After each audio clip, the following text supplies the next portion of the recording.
So good morning. My name is Reverend Dr. Ron Fox, and I'd like to welcome you to our Sunday celebration for the Center for Spiritual Living Space Coast.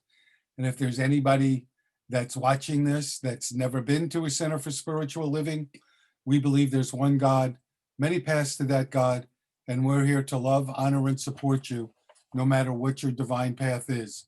And the Center for Spiritual Living Space Coast is a safe haven for people of all belief and lifestyles, whoever you are, and wherever you find yourself on your journey of faith, you're welcome here. And so this morning, we're going to begin our service with my wife, Becky, who's a practitioner emeritus, opening us with a prayer. And then one of our congregants, Carol Gabika, is going to honor us with a sacred reading.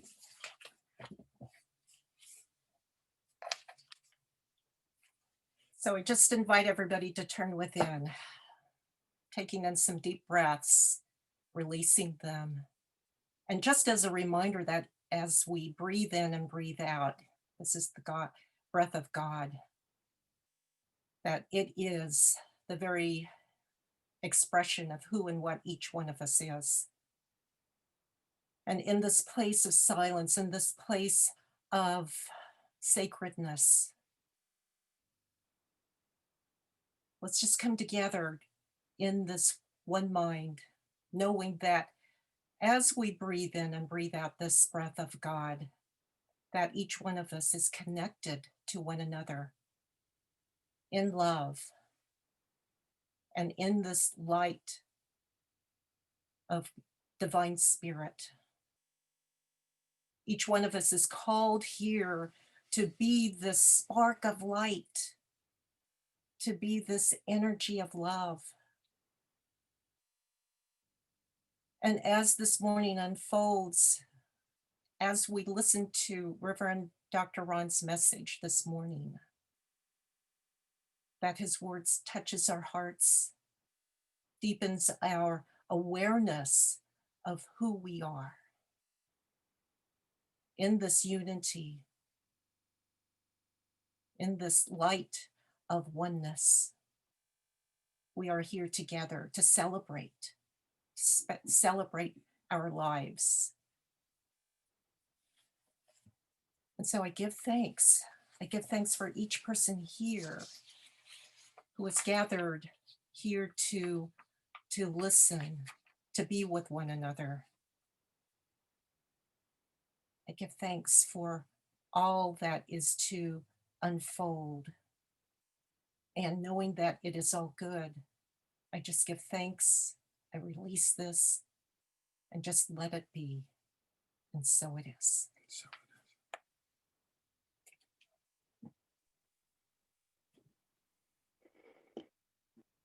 So I'd like to dedicate this reading to the families of the 200 plus million COVID deaths in the world. 421,000 of them here in the United States. And to each of us on this call who understand and have experienced the word, grief, a single word whose width and depth equates to an aphorism, the finest thoughts in the fewest words. Hearing the word paints vivid pictures to every ear that hears, every mouth that quivers, as pictorials of the word fill every heart with memories. Dealing with loss is like peeling the petals of a rose. Each layer blesses us with a gift, its beauty, its scent, its softness, and yet the pain of its thorns. The memories of the blessing of life, the mental faces that will never fade, will never age, but will live in our hearts forever. the true definition of immortality. Grief is the healer that frees our spirit to take wing and, like the rose, bloom again.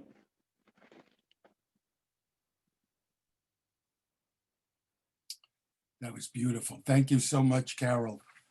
So, so my title for the message today is Dealing with Loss. And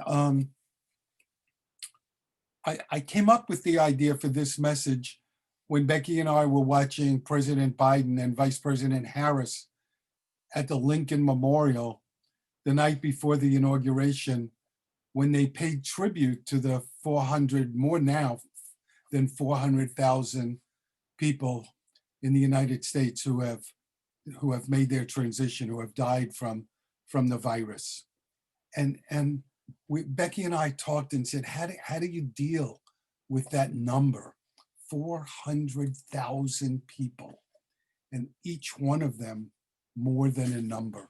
And so I thought this morning I wanted to just share with you my thoughts on how, as spiritual people, we can deal with that. And I want to begin with a prayer from the Jewish prayer book that kind of puts life in perspective. We are loved by an unending love. We are embraced by arms that find us, even when we are hidden from ourselves. We are touched by fingers that soothe us, even when we are too proud for soothing. We are counseled by voices that guide us, even when we're too embittered to hear. We are loved by an unending love. We are supported by hands that uplift us, even in the midst of a fall. We are urged on by eyes that meet us, even when we are too weak for meeting. We are loved by an unending love, embraced, touched, soothed, and counseled. Ours are the arms, the fingers, the voices. Ours are the hands, the eyes, the smiles. We are loved by an unending love. Elizabeth Kubler-Ross is somebody, the late Elizabeth Kubler-Ross, who did a lot of work with death and dying. And she wrote a book called Life Lessons with David Kessler. And in the book, Elizabeth writes that eventually we're going to lose everything. And yet, what ultimately matters, we can never lose. Our homes, our cars, our jobs, even the people we love are on loan to us. And she says, but that doesn't have to sadden us. It can give us an appreciation for all of the things and all of the experiences that we have in our life. And the truth is, most of us fight loss. And she says, yet loss is life and life is loss. And we'll come back to that later. And she says, there's an old Jewish saying that if you dance at a lot of weddings, you'll cry at a lot of funerals. And she says, what that means is, if you're present at many beginnings, you're going to be present at many endings. Wayne Muller is a wonderful writer. And in one of his books, he tells the story of a young woman named Mary that I want to share with you. Mary's dad died. He died from Alzheimer's, and he was going to be cremated.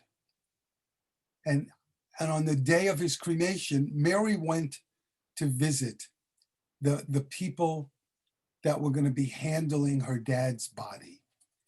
And she said, when you do this, I want you to remember that this was a man who was filled with life. This is my dad, and I want to send him off with love. And she said, will you all help me to do that? Maybe can we all join hands and say a prayer together? Well, nobody had ever asked them to do that, but they all agreed, and that's what they did. And what Mary was doing, Mary made his creation a sacred moment.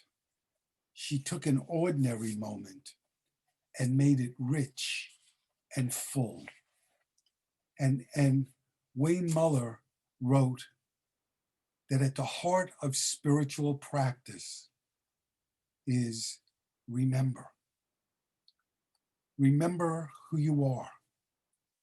Remember what you love. Remember what is sacred. Remember what is true.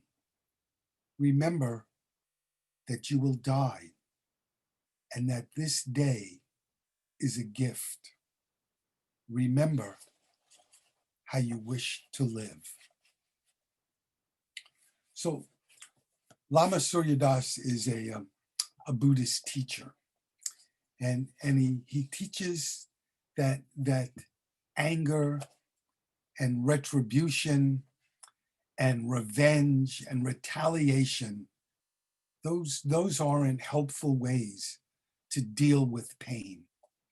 And he said neither is despair. And he writes about a very rich man who wanted to spare his son seeing pain and seeing human tragedy. And so he built a big wall around his property, and he gave his son everything that one could want in life. But the son was curious, and so he convinces his driver one day to take him into town. And they go into town, and the young man, he sees a sick person, and he sees a crippled person, and he sees a corpse, and he sees poverty, and he sees pain. And he became aware that day of the range of human suffering.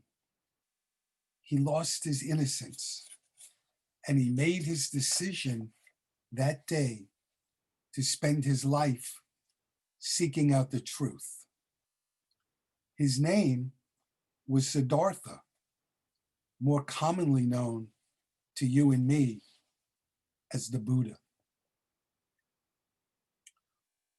When we lose something, we come to a crossroads, because with a loss comes the possibility of wisdom, of change, and of growth.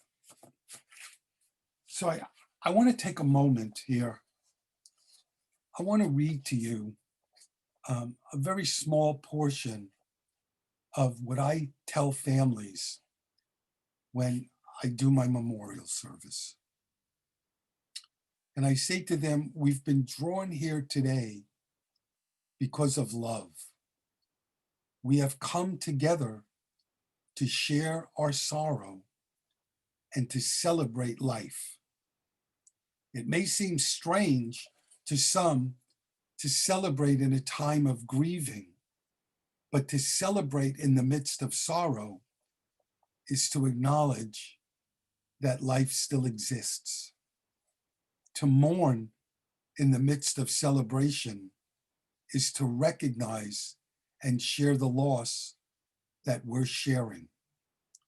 The healing of our grief comes in remembering and rejoicing in the happiness and the sorrow of our loved one's life, and in coming to terms with our own loss.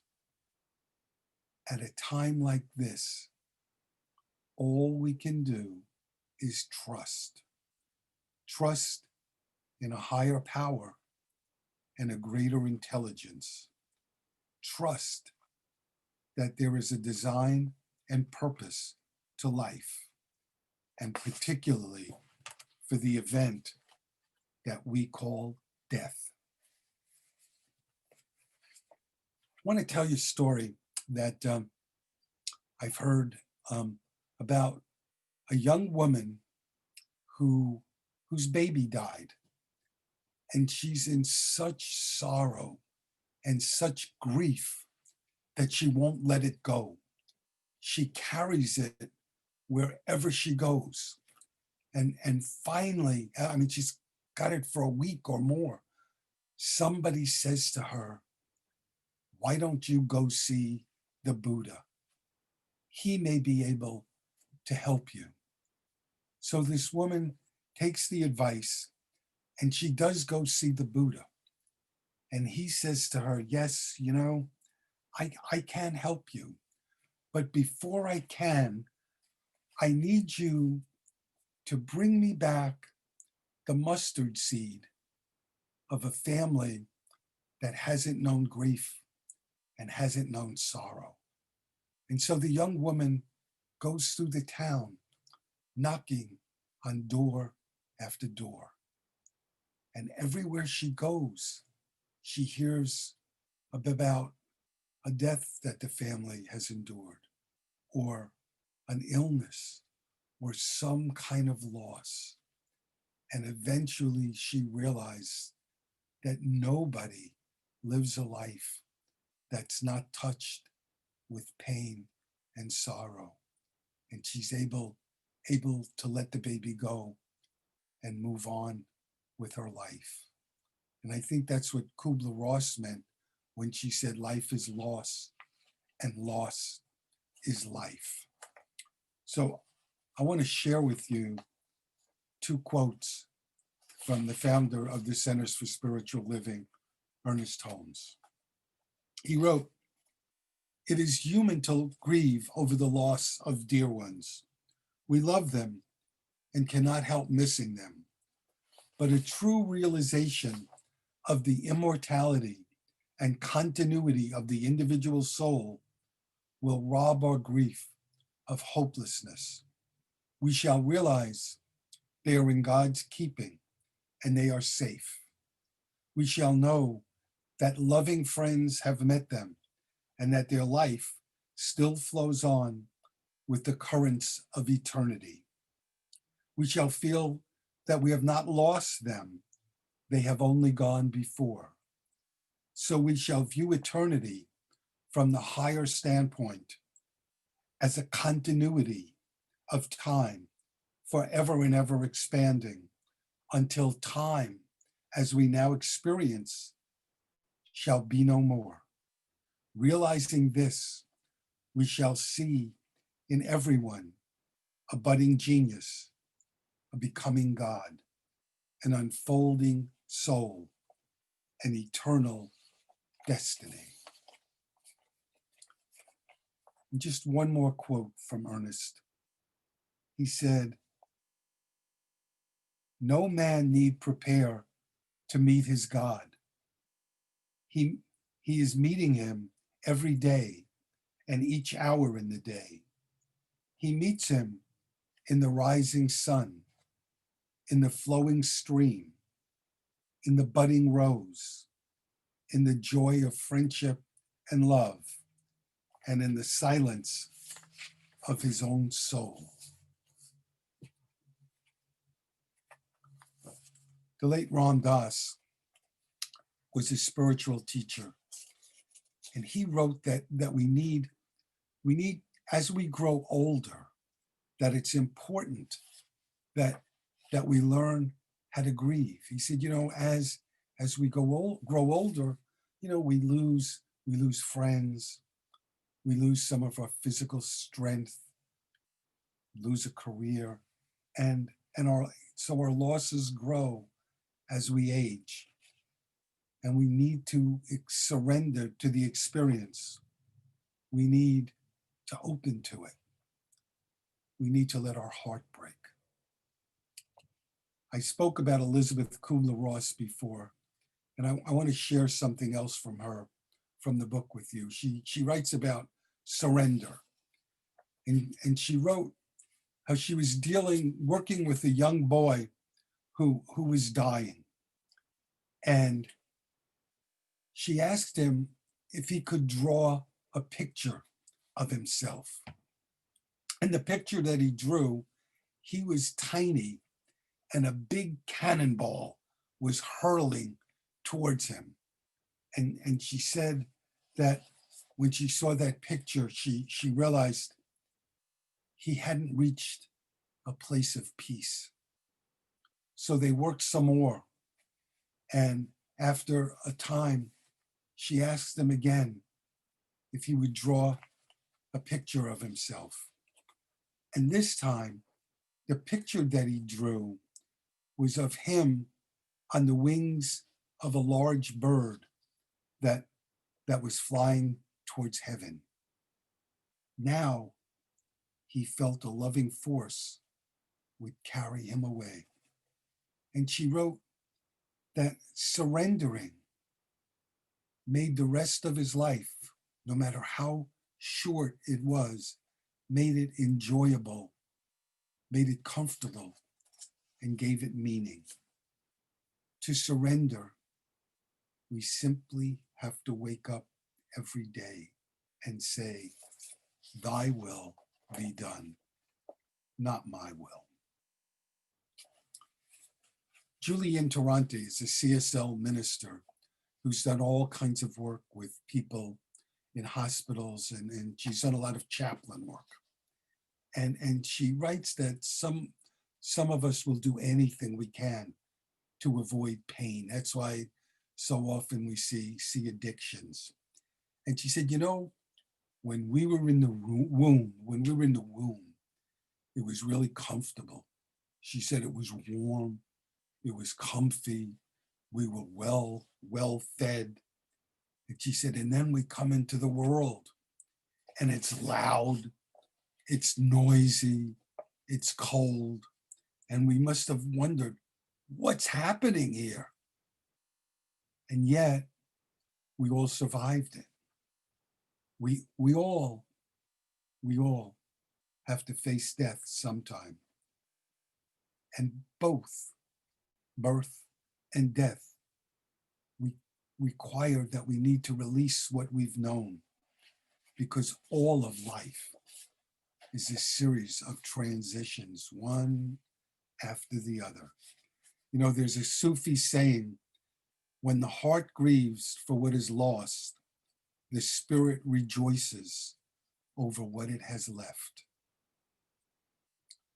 I read an article this week by a lady named Lynn Newman. The title of it was Dealing with Loss and Grief. And the part I want to share with you is what can help you get through this grief. She writes about 6 things, and I want to share them briefly. And the first one is self-care. And she said, you'll know what it is you need. Is it a bath? Do you need to meditate? Do you need to go for a run? Do you need to go for a walk? Do you need to read an inspiring book? Do you need to talk to a friend? Whatever it is, you'll know. And the second thing she says is accept that there's a lot you don't know. And she said there's great power in surrendering to the unknown. There's great freedom when we do that. And the third thing she writes about is allowing time and space for the grief to be and to move on. And it takes time. And sometimes it'll feel like an eternity. but just know you will get to the other side. And I'll just say there's no right or wrong way to grieve. We all do it in our own way, in our own time. And, I always teach people that for me, grief comes in waves. It'll come and it'll go, and you'll be happy. And then all of a sudden you'll be sad, and you'll be sad, and you'll be happy. And the next two things she writes about kind of speak to that. She says, accept that sometimes you're going to have a bad day for no apparent reason. And she said, don't force it. Just do whatever it is that you need to do. And the fifth thing she writes about is that allow light in the middle of it. That some days you'll experience joy. Go out and have a wonderful lunch with a friend. You'll have a no reason to be happy day. And she said, don't guilt yourself over it, because life is meant to be lived. And lastly, she said, accept that this too shall pass. Suffering is going to go until it comes back again. But death helps us grow. It matures us. It brings us wisdom. It teaches us to let go. And it teaches us that we can deal with the pain and come through. So I want to close with something from Albert Camus, who wrote, "In the midst of hate, I found there was within me an invincible love. In the midst of tears, I found there was within me an invincible smile. In the midst of chaos, I found there was within me an invincible calm. I realized through it all that in the midst of winter, I found there was within me an invincible summer. And that makes me happy, for it says, no matter how hard the world pushes against me, within me, there's something stronger, something better, pushing right back." I hope this offered some wisdom and some comfort. God bless you, and have a wonderful week.